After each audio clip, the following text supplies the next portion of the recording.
Thank you so much for having us. Thanks for inviting us, Craig. I'm Chester Wisniewski. This is John.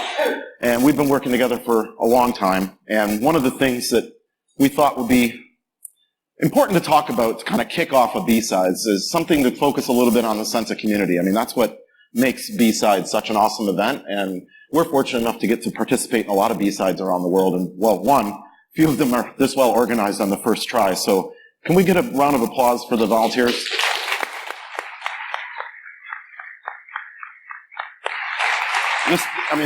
This is truly quite phenomenal. And this is my first time in Wales. I don't know about you, John. I was first as well. Excited to come out and talk. What we're going to talk about today, we decided to call From Apple Apostles to Google Groupies, a little bit about security tribalism. It seems to be, both of us talk to the press quite frequently, and I think the public is genuinely confused about security. We're hearing about all these breaches in the news all the time, a lot of contradictory things, a lot of companies pumping a lot of marketing advice out as pseudo-security science.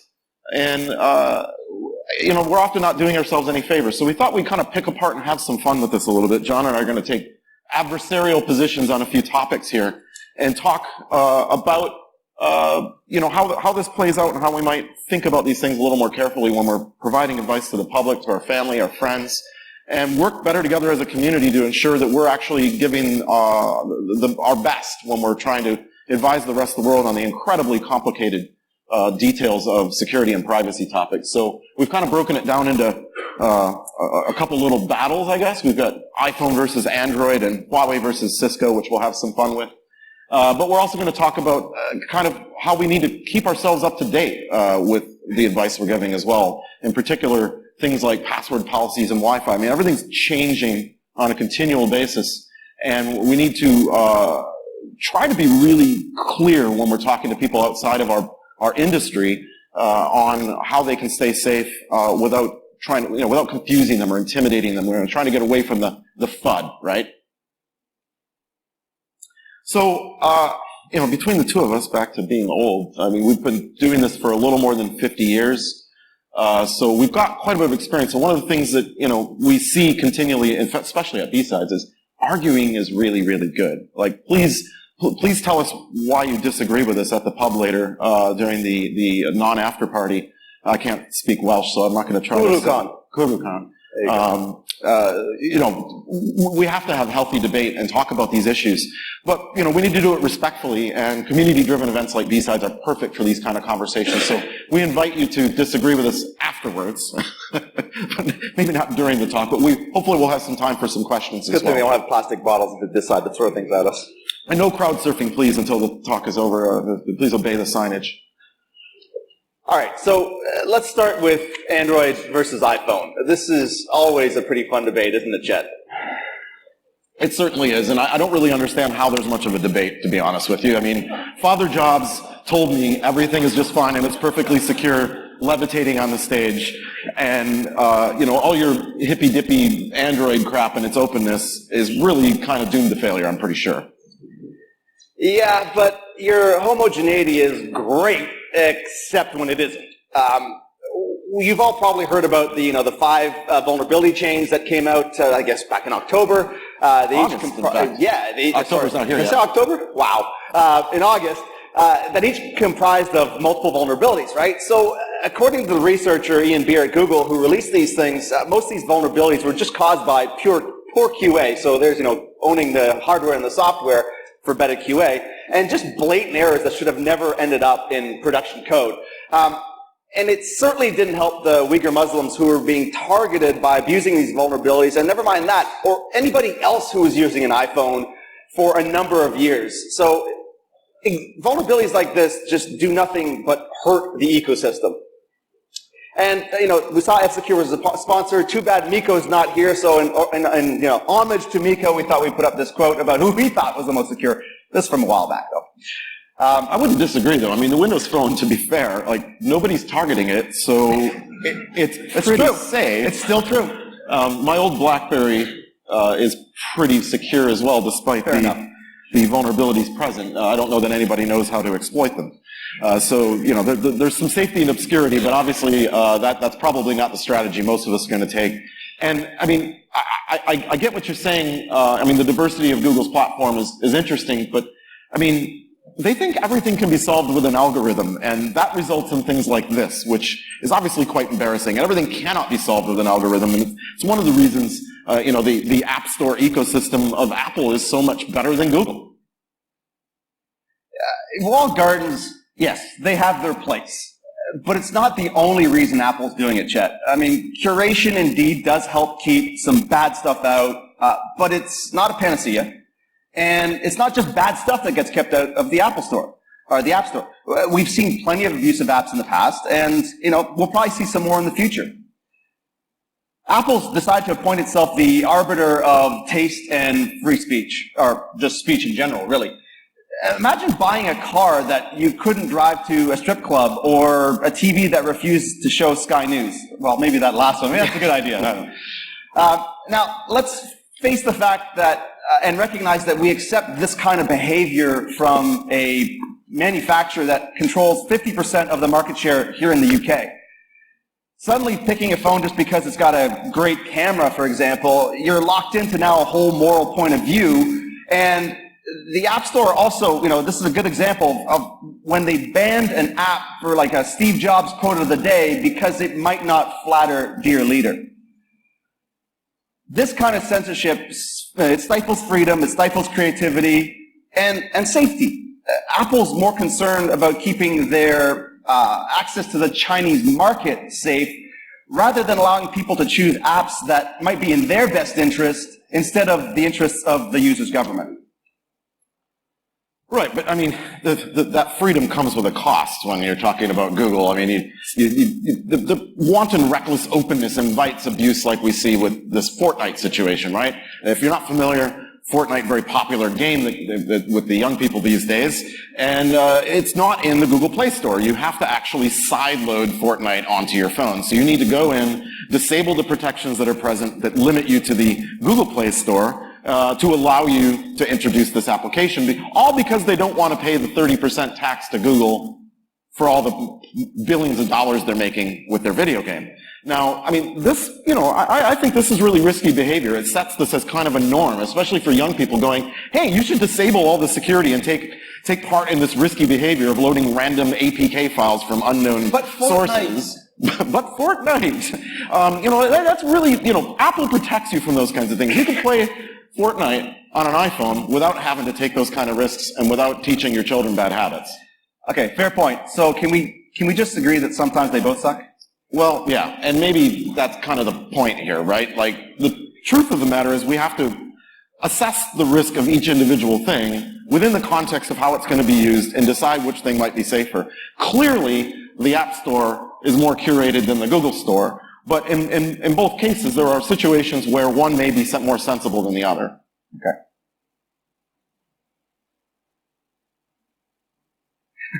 No. He's going to say, but let's face it, the iPhone's more secure, isn't it, John? Well, it is. I just said so.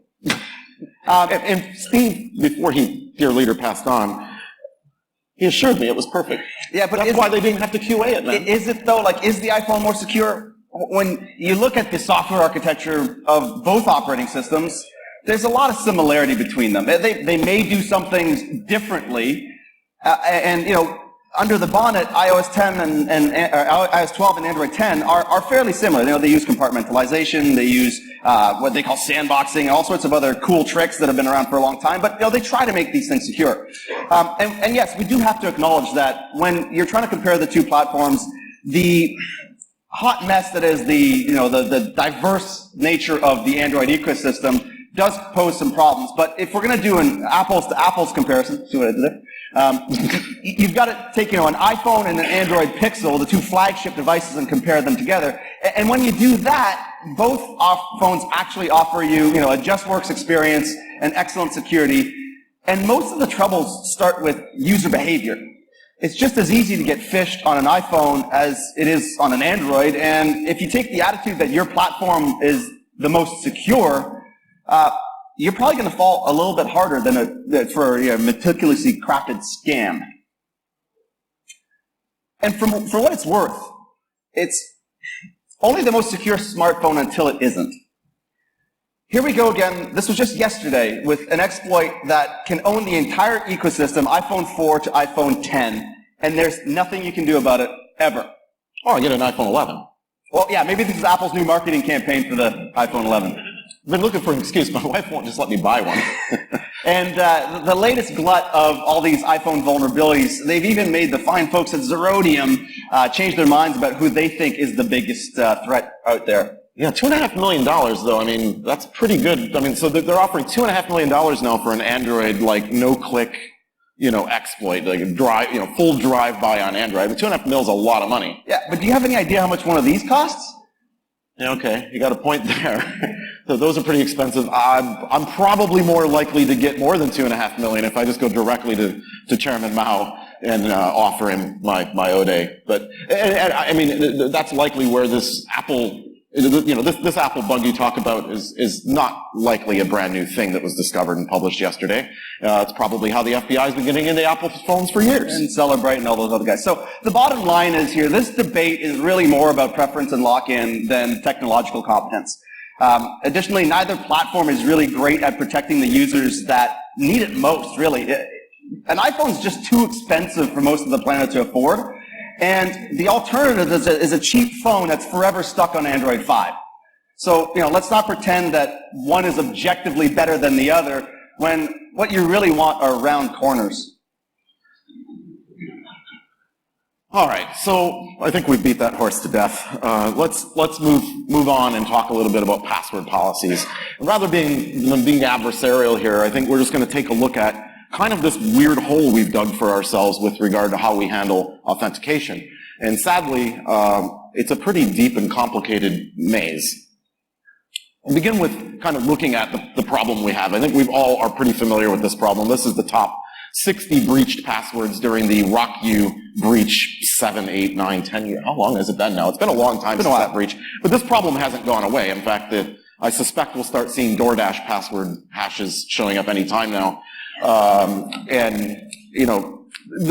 This is clearly the problem. I mean, we're not trying. You look at this, the number on the second column there, that's the number of people who had that password. I mean, you're literally looking at 76,000 people who had 1, 2, 3, 4, 5, 6, 7, 8, 9. So, I mean, this isn't like 3 idiots that you met at the pub. Like, this is a giant, giant problem. And this is what people think a secret passphrase is. So, clearly we're not trying.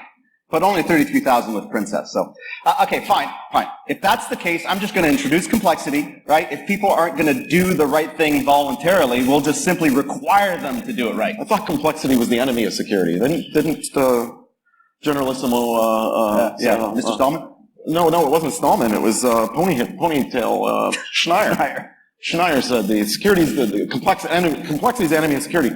But nonetheless, this is how we end up with this. Now, I mean, these were just 2 random ones I ran into while I was actually setting up this presentation. The one on the left I particularly like because, we need to make sure that we're incredibly prescriptive here. 8 to 32 characters. 2 of the following must not include more than 2 identical characters, which I don't know what the purpose of that is. And even worse are banks. I started looking at banks, and banks, my bank in Canada actually does not even preserve case sensitivity. Because they don't want me calling tech support if I have the caps lock key pressed. This particular, this is Westpac in Australia, an example from them, that, really interesting. No more than 2 repeating characters, so at least I can have a double S in my Princess, in my password, but, it's getting kind of out of control, right? Like, these things are not really helping, and what it results in is this, right? I end up having to have, instead of 1 password I use on every website, which is my dream, I end up having to create variations of it to meet these ridiculous things, including I eventually came up with Princess with 1 S in order to meet the no repeating characters qualification from the first website in order to comply with it. And I think this is pretty ridiculous. Fine. Complexity is bad, so I'm just going to expire the passwords periodically, so at least if they're stolen or compromised, we can kind of limit the damage. Is that good? Well, I mean, that kind of results in this, right? I mean, we simply increment them on a schedule, and I've certainly worked for more than a few organizations that did this, and you look somebody up on LinkedIn, you're like, oh, they have 90-day password change policy. You look them up on LinkedIn, they've been there a year. I'll just add 4 to the end of all my guesses. And I'm likely to hit the jackpot, right? So your password is Princess16 now, right? No, well, It's been around 16 years. Yeah, we shouldn't disclose what our password expiration policy at Sophos is. Actually, I'll disclose it. We don't expire them because it's actually contrary to me choosing a good password. But we can talk about that in more detail later. There are some exceptions to these rules, right? I mean, the whole point of this talk is to go, these things made sense at a point. When you mentioned password expiration, immediately in my head, I got back to thinking when we stored plain MD5 hashes in the etc password file before the shadow file on Unix systems. Those could be broke in those days over the course of years, so you could set a password change policy of 90 days, and since everyone had access to the hashes, you kept rotating them fast enough, you were likely to not have them be broken. Those kinds of things made sense at the time, but we have to reevaluate whether they make sense now. And there are a few cases, and in particular, when I work with organizations that don't have single sign-on. I mean, expiration can make sense. It can be very helpful, right? Like, if you've got 6 different systems you log into, you've got Active Directory, and you've got the Unix systems, and you've got some cloud thing, and they're all different passwords, you probably have a hard time decommissioning people when they're fired.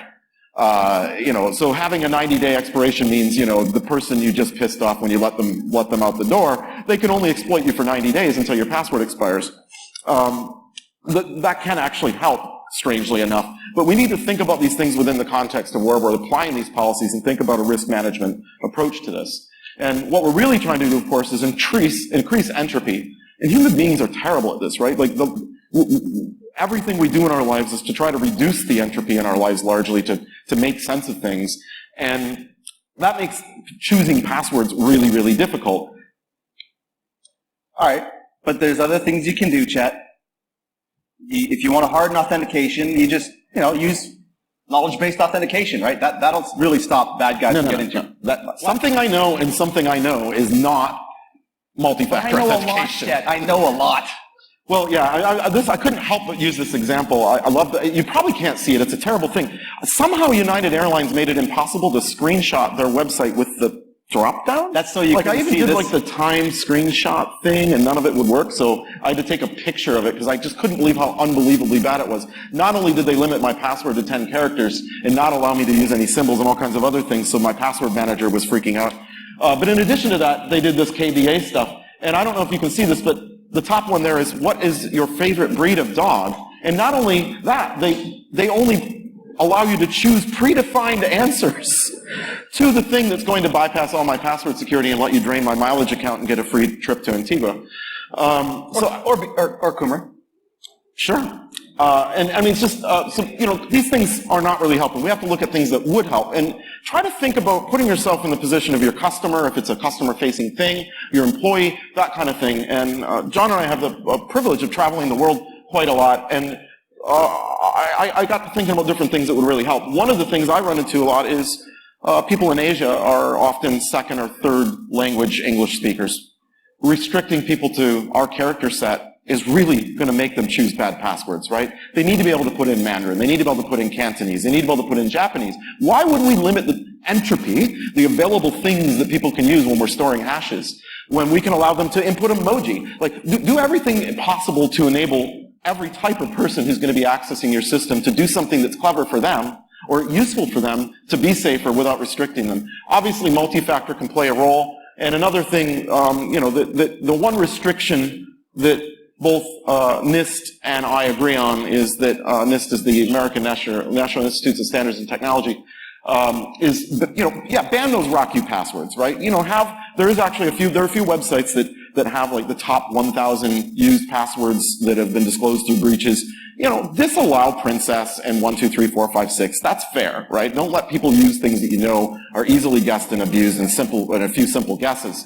But on the other hand, don't require 32 characters, a symbol, and no repeating characters, because you're really making it impossible to comply. And what we're seeing the most success with a lot of organizations is actually tearing these things down into tiers. If you're familiar with the traffic light protocol that we use for sharing security information often, you have TLP white, where it's publicly disclosed and anybody can share it. TLP red, maybe, you are not allowed to share it whatsoever. This kind of thing. Start looking at your systems in a similar way and go, right, the system at Sophos that publishes virus identities could, compromise all of our customers if somebody were to break into it. So we're going to require multi-factor. We're going to require it can only be done from certain systems that have a certificate installed. We're going to put barriers in place that actually make it somewhat unpleasant to use, but because of the security and the nature of that product, we need to make sure it's secure. Whereas when I'm on the road and I need to access the wiki, the fact that I know my username and password in Active Directory is enough to let me access the wiki, right? Like, don't make things more difficult, because the more difficult you make them, that's how you result in everybody. People will outstupid your system no matter what your policy is, right? So don't make them want to outstupid it. Make it easy enough to use that they're willing to comply with the things when they're important, and that they're not required to comply with things that are unimportant. Eggplant smiley face. There you go. Here's another topic that's getting a lot of press lately. You're American. Q born in the USA? Is the DJ here? Yeah. No? We're not really talking about Huawei versus Cisco, or are we? Is this really about China versus the USA? Well, I mean, don't be foolish. I mean, we know the PLA is all up in Huawei's business, and not to mention, it's the law in China, right? Like, they're required to provide access to their gear at the request of the military establishment. So, I mean, I think it's pretty clear that Cisco is obviously more secure than Huawei. But they say they're not. Well, yeah, just ask them, right? But their CEO is former PLA, right? Yeah, and Boris Johnson's a Muppet, but it doesn't mean I want to see him on BBC Kids, right? So, firstly, there's never been any published evidence for these claims, right?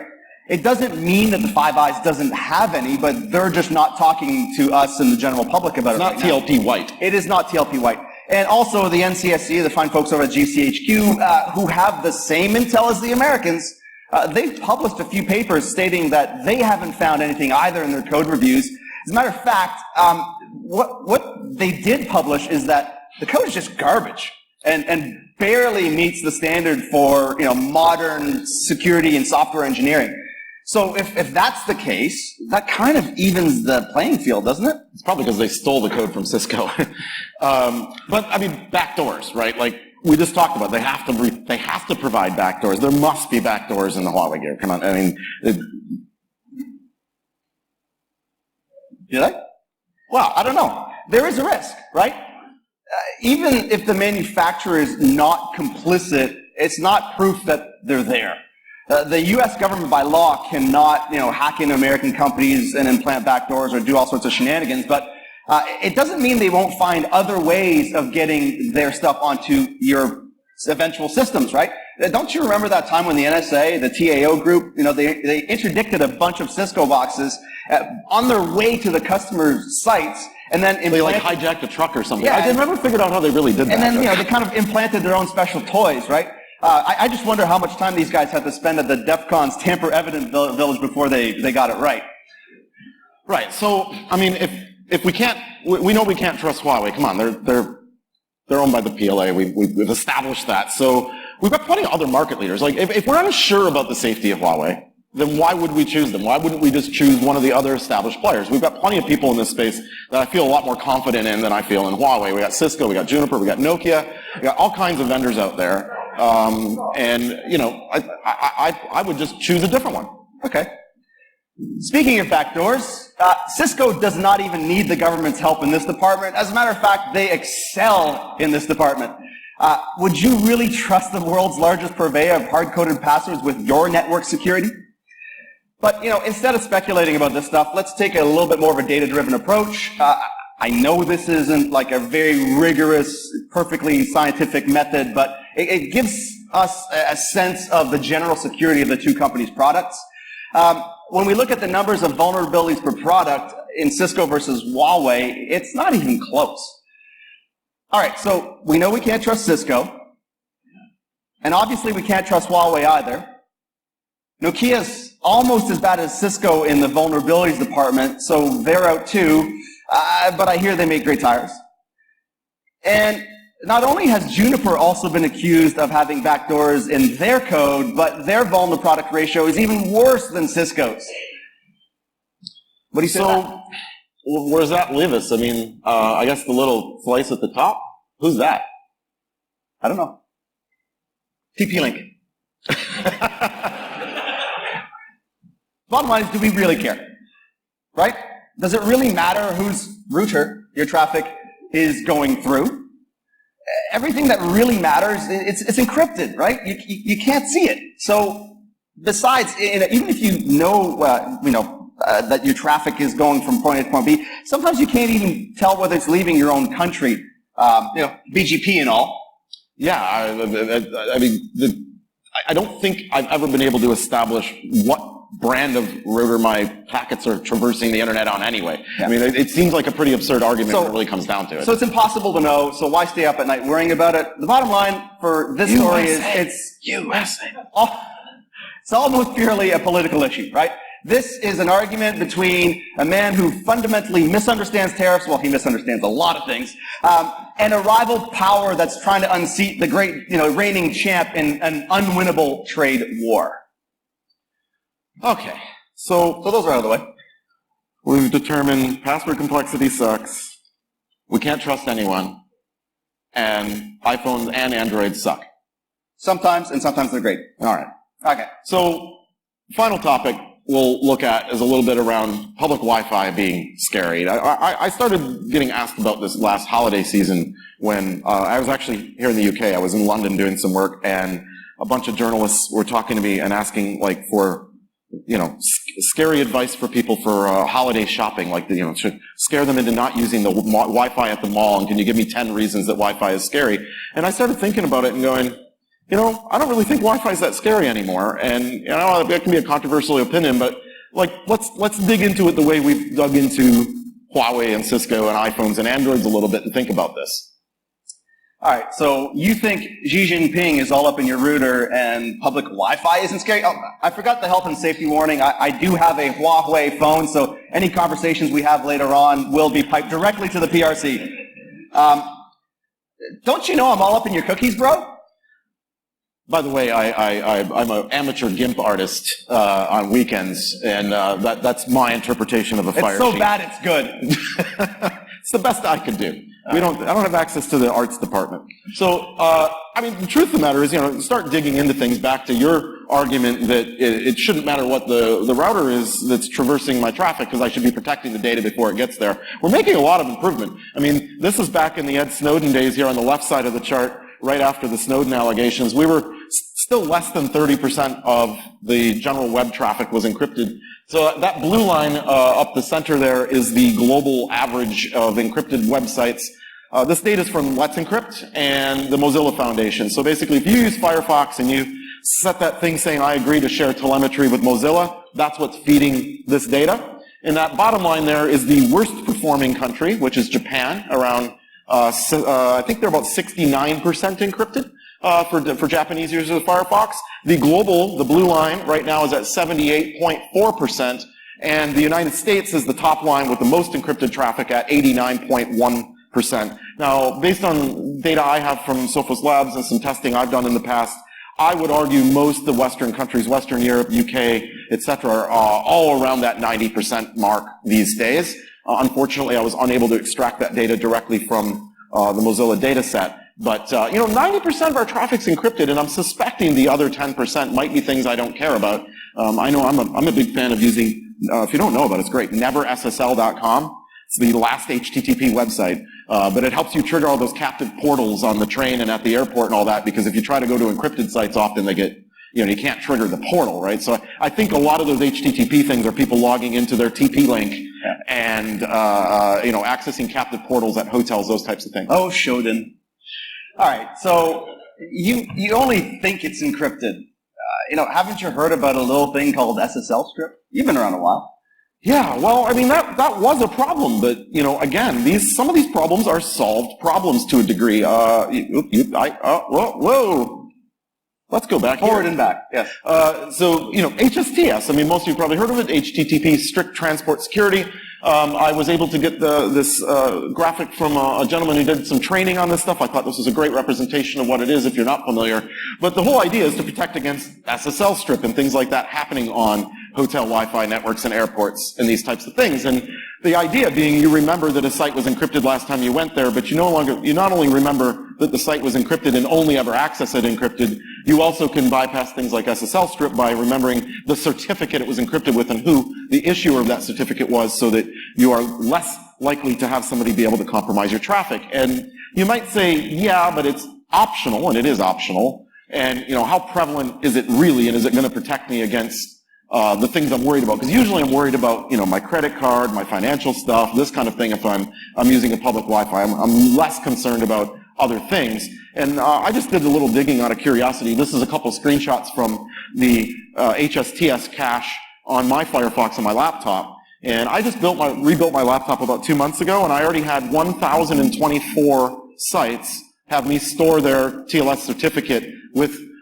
some timeouts. And, if you look through those, it's really diverse. Some of them are obvious things like Google and Gmail and, financial institutions and those types of things. But even CDNs like Cloudflare and Akamai that are sitting in front of the vast majority of the web today are enforcing this by default for random people's, WordPress blogs and crap that are behind them, right? It's almost become the default or the de facto all in and of its own. And I think that's amazing progress we've made in only the 8 to 10 years since the Snowden allegations to all the way to now, where we got 90% of the web's encrypted, we're locking it down, we verify identities, and we only connect to them in a safe manner. It's starting to make me feel better and better about Wi-Fi. Are you a closet millennial? Because I see Snapchat up there. I use Windows Millennial Edition. We'll talk about that later. All right, so fine. But what's to stop a network provider introducing unwanted code in your network traffic? If you remember a little while back, a couple years ago, there was a case in Argentina. It was last year, I think, yeah. Yeah, maybe 2018. But what happened was Starbucks provides free Wi-Fi. When you walk up there, you just have to say, yes, I agree to the terms and conditions, and off you go. And Starbucks pays for that, obviously, but they also have to pay for somebody to provide that for you locally. They pay a local network provider. And so the local network, this was in Argentina, the local network provider there who was managing all the Starbucks Wi-Fis decided, well, they were going to skim a little off the top as well, right? So they actually injected crypto mining code into every session that was browsing through the captive portal because they thought maybe they could earn like a fraction of a penny from anybody logging onto their Wi-Fi. But have you seen inflation in Argentina? That adds up. It might add up. But so, what are you going to do about these guys who want to introduce crypto mining code or something else into the free Wi-Fi that I think is, not very secure to begin with? To one point, it's kind of an acceptable risk to me, and it seems incredibly unlikely to cause me much harm. What I'm really worried about is whether somebody can booby trap that with an exploit kit. Back to you talking about the iPhone exploit chains that were discovered back in August. That's the kind of thing that really scares me a lot more than necessarily a crypto miner on a page that I'm going to be on for 30 seconds while I click accept. The convenience when I'm in Argentina, and I actually travel to Argentina a couple times a year, of getting free Wi-Fi versus paying roaming charges, and if you've ever seen a Canadian cell phone bill, it's rather disturbing compared to what you guys have here in Europe when it comes to roaming. Like, it's ridiculous, the prices we pay.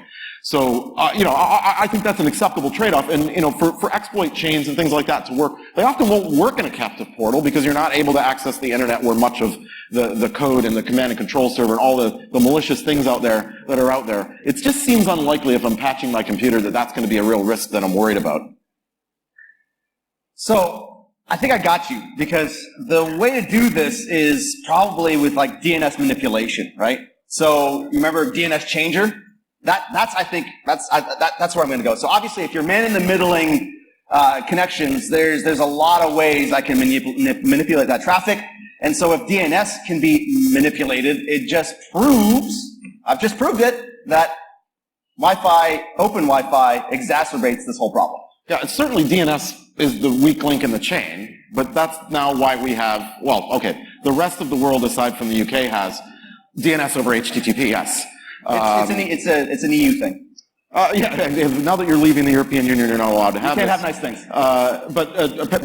Mozilla actually announced last week that in no way, shape, or form will they allow the UK to be secure by turning this on by default. It's only for the rest of the world because your government wants to spy on your porn.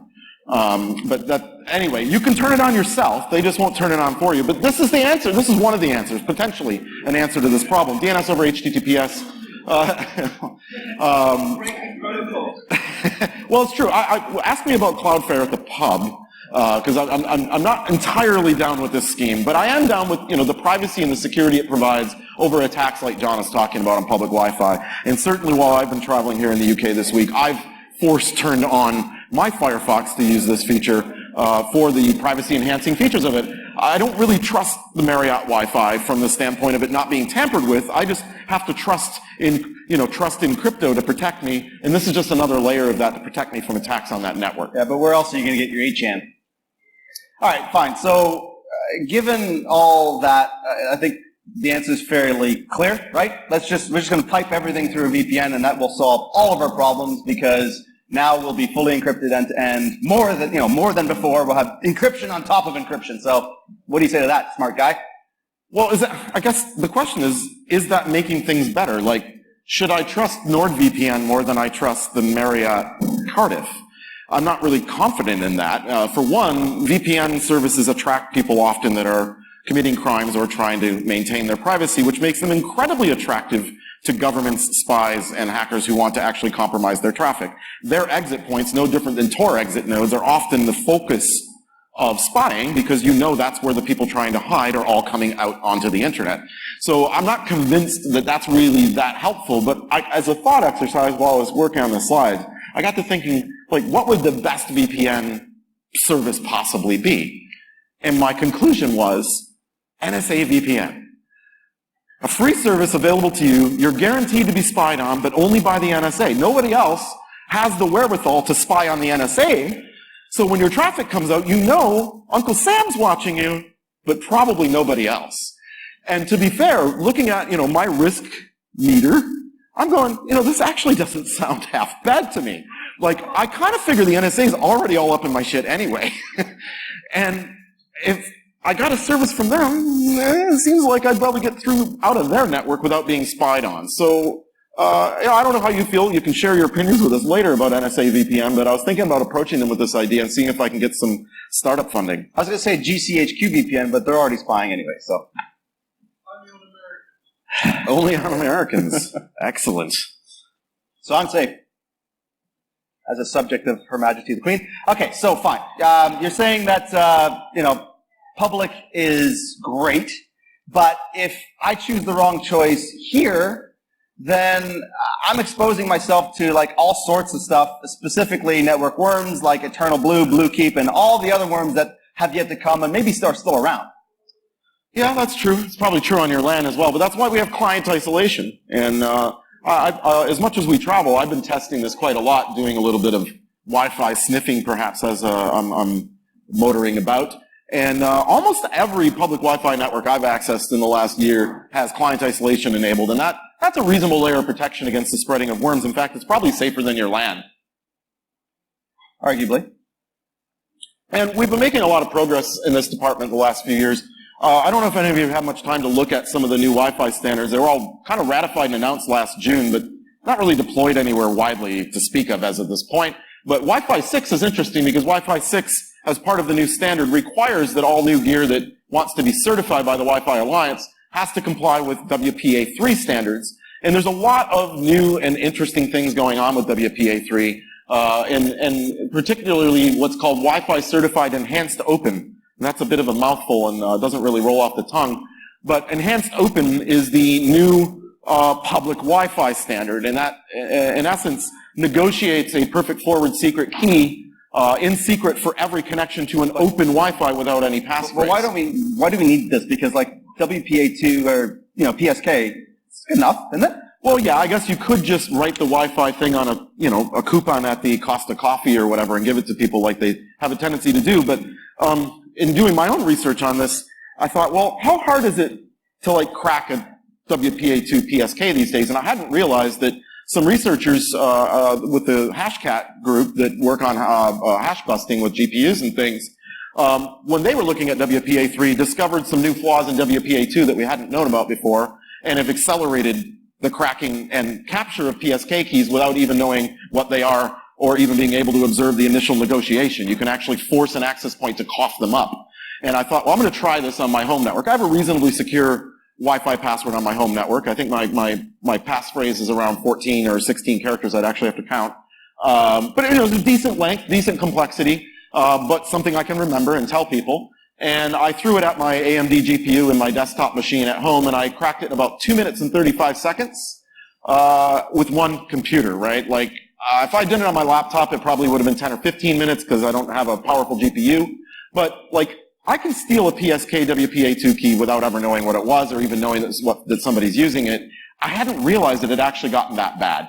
WPA3 fixes a lot of these things, and one of the primary things it does to fix it is what is called simultaneous authentication of equals, which is a protocol called Dragonfly in order to do the initial key negotiation. Well, I'm obviously not going to go through it, nor can I explain the mathematics because I don't have a mathematics degree. But you can kind of get an idea of the commit and confirm process that's used in order to negotiate those keys.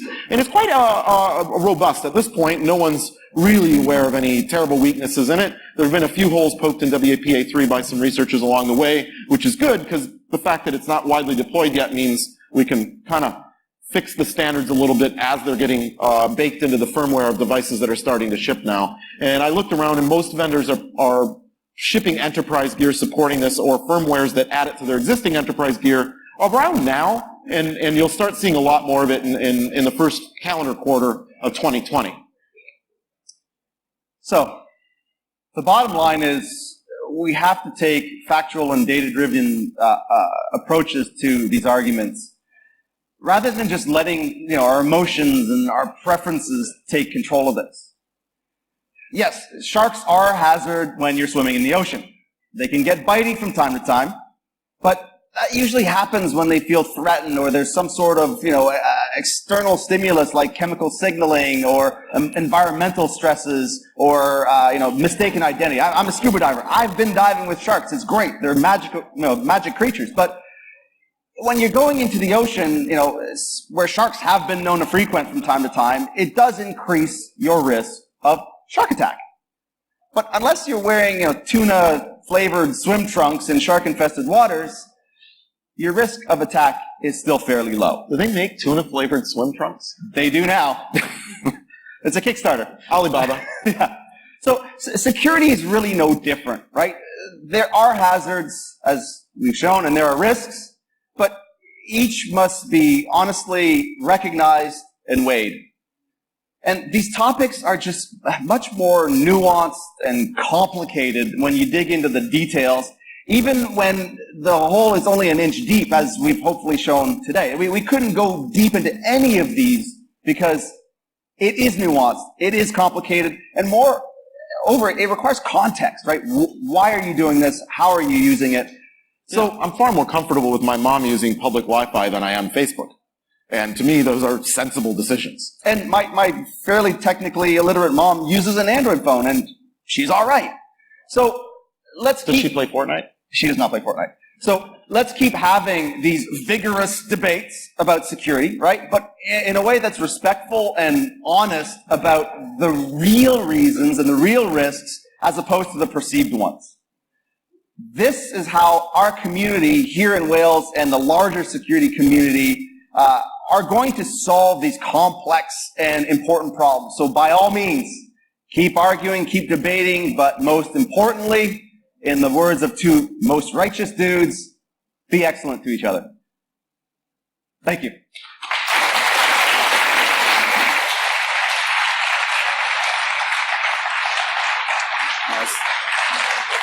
I see Thomas grabbing the microphone, so I'm assuming that means we have time for a question or two, if anybody has one.